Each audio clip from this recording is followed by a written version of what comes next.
Hello बच्चों, let's read the question here. The question says first human hormone produced by recombinant DNA technology. ऐसा कौन सा पहला hormone है जो रिकॉम्बिनेंट डीएनए टेक्नोलॉजी से बना है?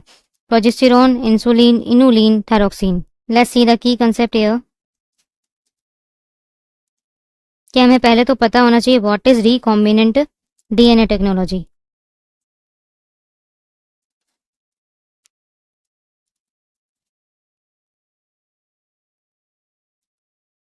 सी, रिकॉम्बिनेंट डीएनए मतलब कि आपने डीएनए रिकम्बाइन किया है। तो इसमें क्या होता है, बहुत सारे स्टेप होते हैं। रिकॉम्बिनेंट डीएनए में सबसे पहले आप क्या करोगे, जो आपको डिजायर डीएनए चाहिए वो आप अलग करोगे, जीन ऑफ इंटरेस्ट जो आपका है ना। तो आइसोलेशन ऑफ डिजायर्ड डीएनए कैसे करोगे? जैसे कोई बैक्टीरियल सेल है, पहले तो आपको सेल वॉल तोड़नी है। जैसे बैक्टीरिया होगा तो आप उसमें लाइसोजाइम डाल दोगे। फंगल हो गई सेल वॉल, तो फिर फंगस में क्या डालोगे, काइटिनेज डालोगे। प्लांट की सेल वॉल है तो सेलुलोज डाल दोगे। एनिमल में तो वैसे सेल वॉल नहीं होती है। उनके बाद क्या बचेगा, प्रोटीन बचेगा, आरएनए बचेगा और लिपिड बचेगा। प्रोटीन के लिए प्रोटीनेज, आरएनए के लिए आरएनएज, लिपिड के लिए लाइपेज। अब सिर्फ बचा है डीएनए। ठीक है, आपने डीएनए अलग कर दिया। अब क्या करोगे आप, पूरा डीएनए तो हमें कॉपी करना है नहीं, तो हम क्या करेंगे, जो स्ट्रैंड हमें चाहिए उसको कट करना है। तो कटिंग कैसे करते हैं हम, रेस्ट्रिक्शन एंडोन्यूक्लियस से करते हैं, रेस्ट्रिक्शन एंजाइम से। Cutting through restriction enzyme, specifically endonuclease.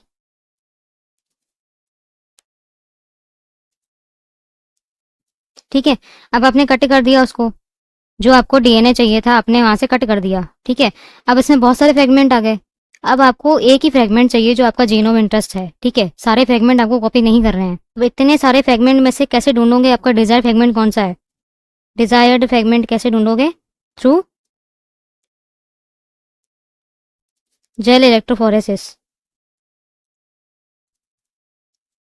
Jail electrophoresis अपने आप में बड़ी लेंदी प्रोसेस होती है। इसमें क्या होता है कि आपको बहुत सारे फ्रेगमेंट्स मिलेंगे। आप उस फ्रेगमेंट्स को अच्छे से देख सकते हो, उसमें से आपका अपना फ्रेगमेंट चूज कर सकते हो, आपको पता चल जाएगा। ठीक है, अब इसमें से आप वो वाला फ्रेगमेंट स्पेशली उठाओगे जो आपका जीन ऑफ इंटरेस्ट है। ठीक है, फ्रेगमेंट मिल गया। अब आप इस जीन ऑफ इंटरेस्ट को, जो आपका डिजायर फ्रेगमेंट है, इसको आप अटैच करोगे वेक्टर के साथ में। कैसे करोगे? लाइगेज के through, ligation of DNA into vector. Vector के डीएनए में आपने अपना डिजायर डीएनए मिला देना है। ठीक है, वो कैसे मिलाओगे, जो अपना लाइगेज होता है, लाइगेज क्या होता है, ग्लू होती है, तो आपने वो वाला डीएनए वेक्टर वाले डीएनए में मिला दिया। स्पेशली जैसे हम प्लाज्मिड लेते हैं वेक्टर के तौर पे, तो उसके अंदर आपने मिला दिया। अब यहाँ पे जो बना है, यहाँ पे क्या बना है, रिकॉम्बिनेंट बन गया। ये इसे ही कहते हैं रिकॉम्बिनेंट डीएनए। रिकम्बाइन कर दिया आपने वेक्टर के डीएनए में, आपने अपना डीएनए डाल दिया जो आपको चाहिए। तो फिफ्थ पॉइंट क्या हो जाएगा, transformation, transformation into the cell, into the cell.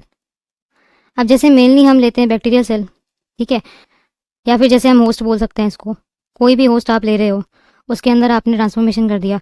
अब यहाँ पे आप चाहो तो पीसीआर भी कर सकते हो, अगर आपको बहुत लार्ज अमाउंट में चाहिए ये प्रोडक्शन, जैसे इंसुलिन का हम बहुत लार्ज अमाउंट में करते हैं, तो आप पीसीआर भी कर सकते हो। ठीक है, अब यहाँ पे जैसे ट्रांसफॉर्मेशन कर दिया, अब हमें क्या चाहिए, down streaming process. Down streaming process, down streaming process से क्या मतलब क्या होता है, इसका मतलब है कि आपको अब जो प्रोडक्ट आपको मिला है उसको आप प्योरीफाई करोगे। ठीक है, प्रोसेसिंग करोगे उसका, उसके बाद आपने प्रोडक्ट बना दिया जो आपको जीन ऑफ इंटरेस्ट चाहिए था, आपको मिल गया। इसमें आप पीसीआर भी कर सकते हो, जैसे आरडीएनए है, रिकॉम्बिनेंट डीएनए बना है, आपको बहुत सारा चाहिए तो आप वहाँ पे पीसीआर कर दो, पॉलीमरेज चेन रिएक्शन लगा दो, तो वहाँ पे क्या है, आपको एक की जगह बहुत सारे प्रोडक्ट मिल जाएंगे एक साथ। उसके बाद आप इक्विलाइम इंजेक्ट कर दो, ये भी हो सकता है। जैसे इंसुलिन हमें लार्ज अमाउंट में चाहिए होता है, एक एक इंसुलिन हार्मोन तो बनाने नहीं बैठोगे आप। सो यहाँ पे हमसे पूछा था फर्स्ट ह्यूमन हार्मोन जो रिकॉम्बिनेंट डीएनए टेक्नोलॉजी से बना था, दैट इज इंसुलिन। इंसुलिन बना था। इंसुलिन हमें डायबिटिक पेशेंट के लिए चाहिए था। ठीक है, और लार्ज अमाउंट में चाहिए था। इंसुलिन क्या है, पहले हम देते थे केटल्स के थ्रू, कि आपने किसी काऊ और पिग का इंसुलिन उठाया और उसको आपने इंजेक्ट कर दिया। इसमें एलर्जीज भी हो जाती थी, और मेनली क्या है कि आप बहुत ज़्यादा स्लॉटर कर रहे हो, इंसुलिन आपको चाहिए तो आपको बहुत सारे काऊ पिग को मारना पड़ रहा है।